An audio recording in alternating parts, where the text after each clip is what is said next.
Good day, and welcome to Impact, a community affairs program of the College of Arts and Sciences at the University of North Carolina at Pembroke. I'm Jeff Frederick. As much as anything, this show is about Southeastern North Carolina, its needs, its successes, its opportunities, its future. The culture of this part of the state is a lasting testament to generations of folks who have battled adversity, clung to family and faith and tradition, moved us all ahead when possible, broken barriers, and created a rich tapestry of art, architecture, language, music, food, history, and so much more. This part of the state is the home of many of the students, faculty, and staff that have made UNC Pembroke an important institution and driver of economic, cultural, and social change. We've seen many transitions here. Many of the tobacco fields grow something else these days: soybeans, broilers, or solar energy.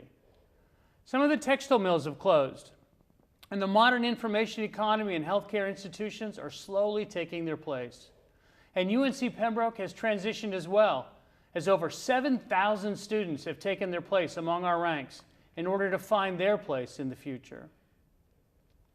Today, our topic is community need. North Carolina is the 28th largest state in area, the 9th largest in population, and ranks annually among the best states in the Union for business climate. The Research Triangle and historic emphasis on education and common sense governance have allowed North Carolina to avoid many of the pitfalls that have befallen neighboring states in the South.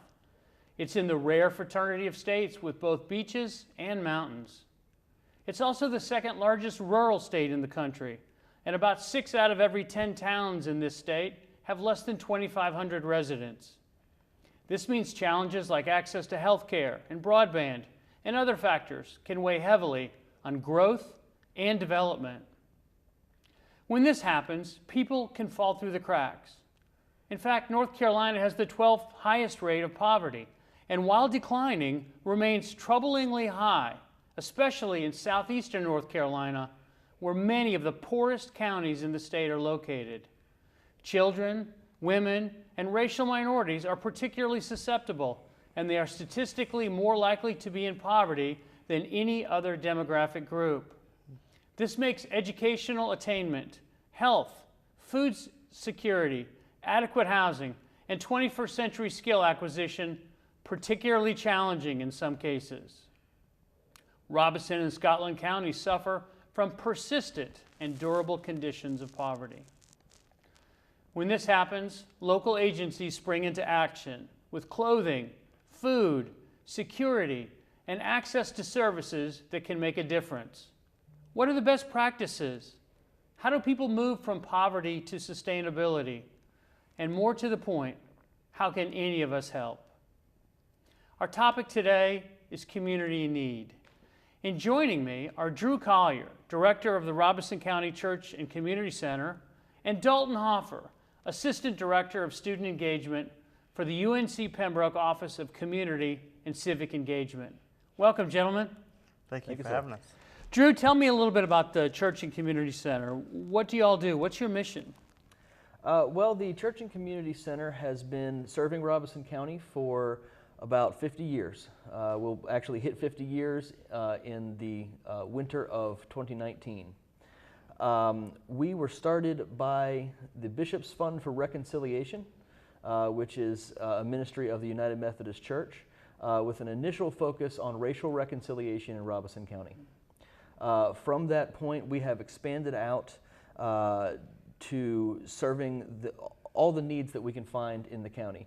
Over the years, the center has worked for racial reconciliation by sending intentional interracial groups to worship together on Sunday morning, or by targeting low-income neighborhoods with education programs in the summers.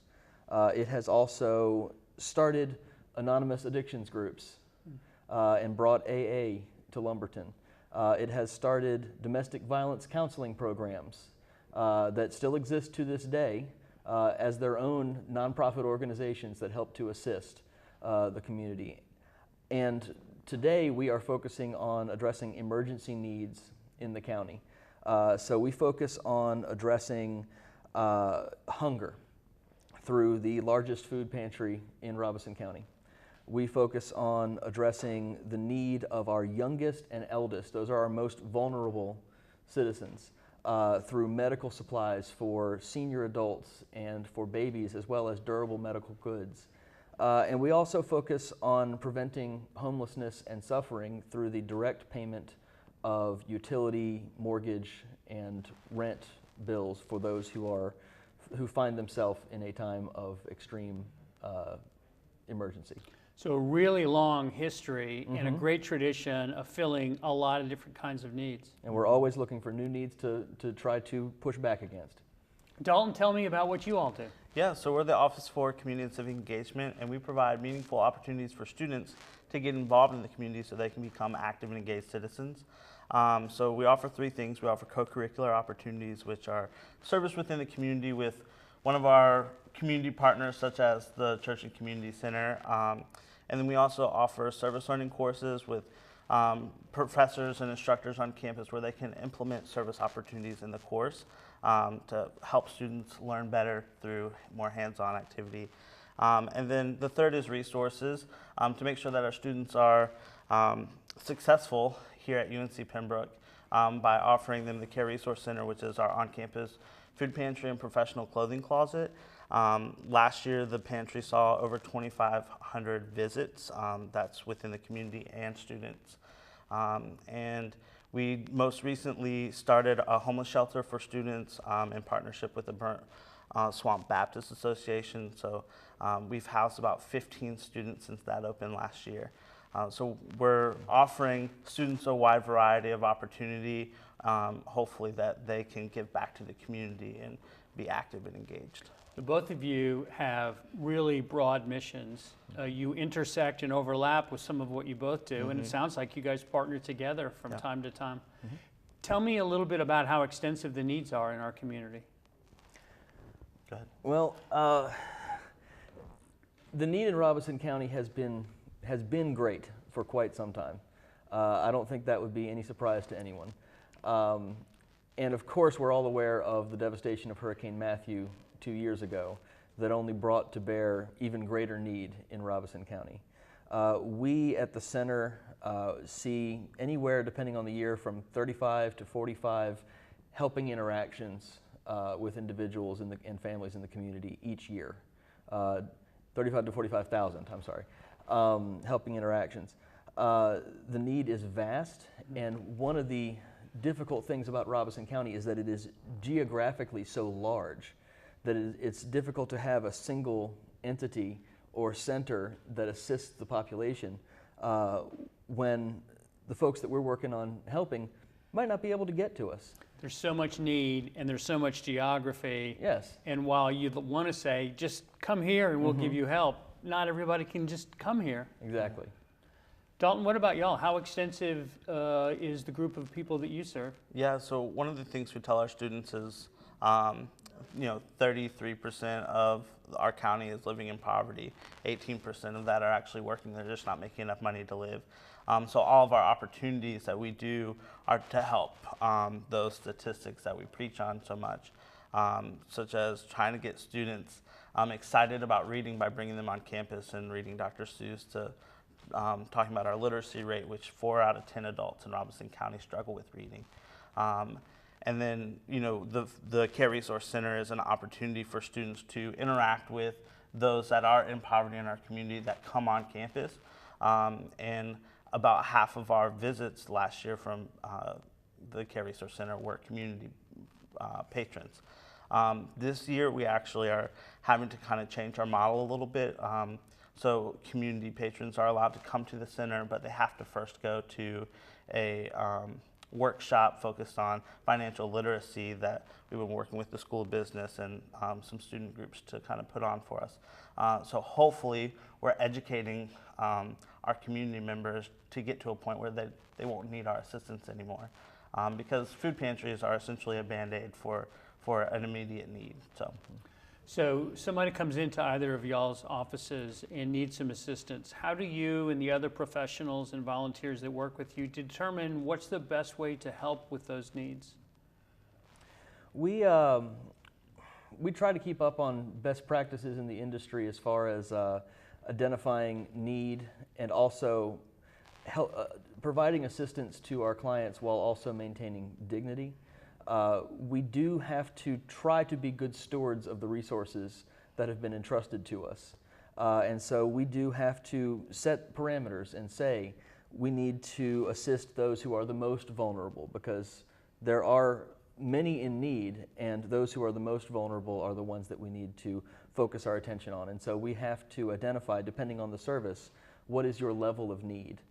We may have to spend some time with somebody and understand their situation and how they got there in order to know if they are someone who fits our mission and who we're here to help. So you guys are listening first to really Yes. make an informed decision about how to help. Yes, how to help, and then how to help that person maintain a sense of dignity and self-responsibility as they receive that help. That's a really tough part too.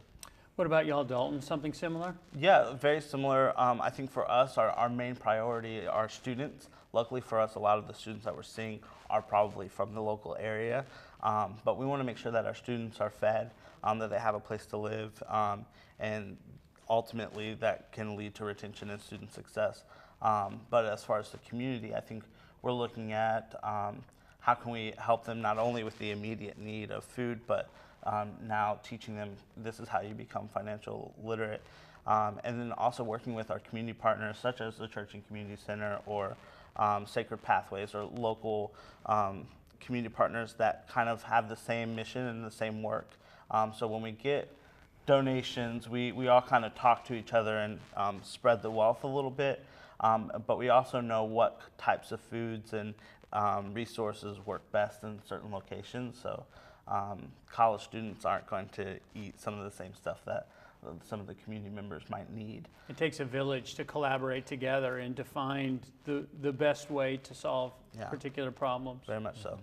A lot of people sometimes make assumptions about people in need. Tell me something that people wouldn't really realize about some of the folks that you serve. Yeah, I mean, for us, immediately it goes back to the student population. Oftentimes, you'll look at a student and you would never guess that they might be homeless or that they don't have enough food to eat. And students are struggling in the classroom when they don't have those needs. So don't always assume or judge a book by its cover. We had one student that was living in his car, and he had a bunch of parking tickets. And so how do we as an institution look at that student and try to help him through the situation that he's in? Because now he not only has enough money to buy his food, but he has all these parking tickets. So I think as an institution, we're taking the right step and we're trying to be proactive and innovative. And one thing you mentioned earlier was how are we kind of being proactive or, and I think the homeless shelter in itself is astounding because we're one of very few institutions that has a homeless shelter for students. Very few people would realize that you can be in college and still struggle to that sort of level of not having a place to depend on to sleep at night. Mm-hmm. What about you, Drew, with the population you serve? Tell me something that I wouldn't know about your people. Well, like he was saying, you're never going to be able to judge a book by its cover. Folks want to make the assumption that if you are coming to us in need of assistance, that it's because people say all sorts of things. People want to assume that it's because you've made poor choices in life, or it's because you don't know how to manage your money. And that is the case sometimes, and that is something that we address. But they want to assume that it's any number of these things that they can hopefully say, but that's not going to be me. And the fact of the matter is there's no guarantee that it's not going to be me. Right. Some of the people that come to us, it's not I made poor choices or I spent my money on things that I shouldn't have. It's I had a $10,000 medical bill that I couldn't avoid. Right. And now I'm going to lose my house. Or it's the career that I chose and trained for doesn't exist anymore. And now there's nothing for me to do to make a living to take care of my family. And so it's not just folks who have made poor choices or don't have good understandings of budgeting and financial literacy. It's folks who just got hit by something that they could never have seen coming. And how do we as a society then care for those others amongst us, frankly, from my point of view, in the hope that when it's me, somebody's going to help me too. Yeah. You know, what you've both said is that the key to really knowing how to solve some of these needs is to know the individual person, to hear their story and to understand and connect what has caused one thing or another. It's got to be particularly troubling when you're dealing with children. And the statistics in this area are, you know, they're pretty troubling in terms of food insecurity and sometimes access to health care and child poverty. How do you reach out to children? That is a really tough question. Children are often at the mercy of their parents. And so for our purposes, the best that we're able to do most of the time is to let folks know that we have supplies for children to address those basic needs. We have diapers and wipes and formula and that we can assist folks with those things. But it's got to be the parents coming to us to say that I have this need. And fortunately, folks in our community do tend to know that. We try all sorts of things to let our services be known, website and print advertising and social media, but the fact of the matter is, nothing in Robeson County is as effective as word of mouth. Right. And some people in need don't have access to the internet, they don't have broadband, they might not have a phone with them, making the communication piece all the more troubling. It's very difficult. Yeah, really interesting set of things that could be really exacerbated by instances like Hurricane Matthew 2 years ago, which dealt everybody a blow and led to so many different stories. How did both of your institutions and agencies, how did you guys respond to Hurricane Matthew, and what will you be doing as you start to think about the potential of Hurricane Florence, which may be here? That's a stress point for me right now with Hurricane Florence coming across the Atlantic at us. Of course, the Church and Community Center, not everybody may realize this, but was underwater in Matthew. We had 3.5 feet of water in our building itself, and so lost everything in the building. And so the Church and Community Center was both a victim of Hurricane Matthew and also a rallying point for response to Hurricane Matthew. In coordination with the county, we moved from our location on West 5th Street and moved to Starlight Drive for 6 months and served as the collection and disbursement point of supplies coming into the county. And it was, of course, I was not the director at that time, but it was, from everything I've been told, incredibly hectic as we both tried to respond to our own disaster and to the county's disaster. In the wake of Hurricane Matthew, we recognized that need has only grown. I would be willing to say it has doubled in Robeson County. Prior to Hurricane Matthew, opportunity, there was already a gap in opportunity. Following Hurricane Matthew, when folks lost homes that had been in their family for generations, and they lost a place that was, if nothing else, was theirs, that they could say, I have a place to lay my head at night, and now that is gone. I don't know how we begin to move forward. And then when you have another storm like this coming at us, you can feel it in the community. You can feel the stress everywhere. The physical, the emotional, the memories of the last storm, it all works together to really deal a powerful blow. And so right now we are in the midst, actually as we speak, my staff back at the center is in the midst of preparing for Florence, both by getting everything up off the floor, but also by prioritizing those supplies that we have on hand that might be the immediate emergent needs, clothing and medical supplies that we have available that if this turns into the disaster that it could, that we're ready this time to respond. And Dalton, we have a whole roster of emergency management professionals that are associated with the university, but what do you all do on your level in terms of directly getting involved with students, both in the case of Matthew and in the case of preparing for something like Florence? Yeah, so our staff, Christy, Sandy, when Matthew hit, we were some of the first people that people called on, whether it be working in the shelter at Purnell Sweat High School or making sure that our faculty and staff that were directly impacted knew how to access resources, or if we needed to send volunteers to them to help them get things out of their houses after the hurricane hit. We managed thousands of volunteers that year.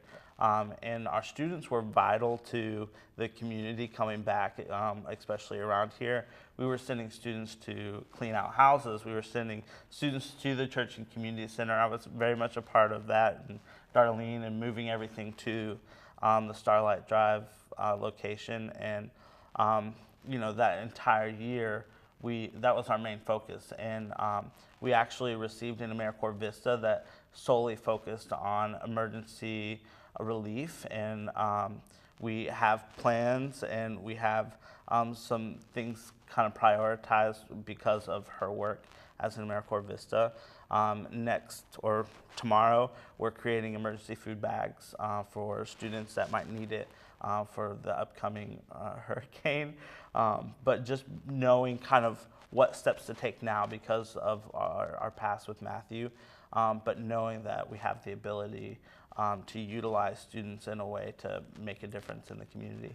You guys have both talked about volunteers and using students and using local people. How do people get involved with helping? What are the kinds of things that volunteers do with y'all? Yeah, so we have a website, UNCP Serve. It's serve.uncp.edu. All 160 of our community partners are listed there. Students, faculty, and staff already have a profile. The Church and Community Center, that's where they list their volunteer opportunities for our students. Community members can create a profile. You can respond to volunteer opportunities, community events, track your service hours, and just really get involved in the community just by one click. And all of the contact information for community partners, such as the Church and Community Center, are listed there. You guys have talked about financial literacy and specific outreach to children. What other really successful strategies help people to get out of need in such a way that they may not ever need your agency's support again? Supporting folks as they learn a new trade, training, education.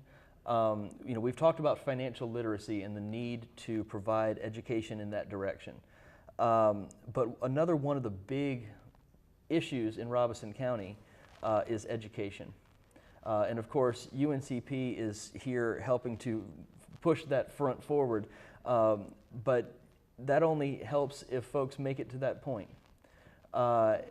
We have plenty of folks who come to us and their issue is, I dropped out of high school, I didn't see the point at the time, and now I can't get a job and I can't provide for my family.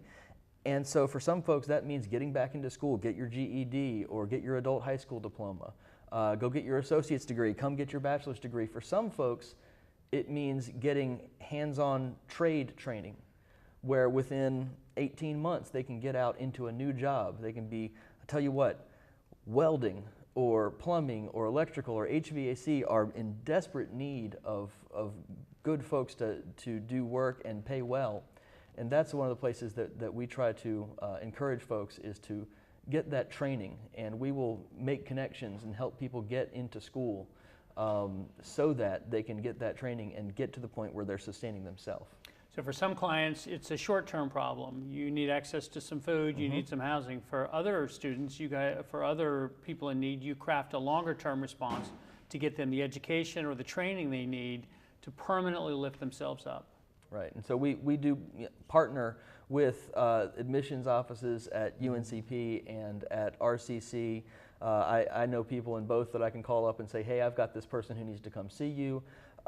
We are also working toward partnerships where we might be able to utilize classroom space on our own campus for folks to just be able to walk over and take some of those basic adult high school type classes. So where do we need to get better as a community? Where are the gaps that we need to fill in order to alleviate some of the systemic problems? Well, I think kind of going back to what you were talking about, in line with the university's mission to change lives through education, we believe in the power of education and what it can do. So if our community is educated enough to be able to identify the resources and identify where they can grow as individuals to help their families grow, to help their neighbors grow, then that's where we would need to be as a community. And identifying the major needs and prioritizing them, like Drew mentioned earlier.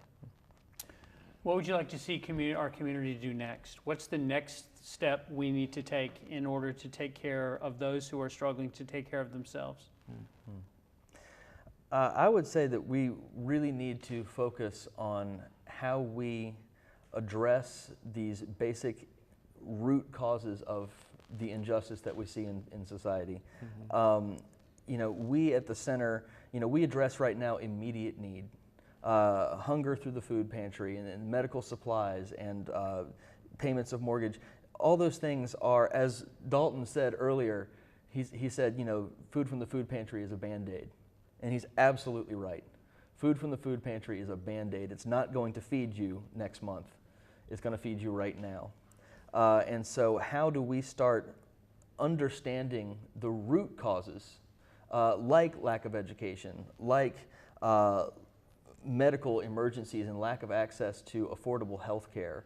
How do we start addressing unemployment and underemployment in Robeson County and providing more opportunity for employment? These are huge questions.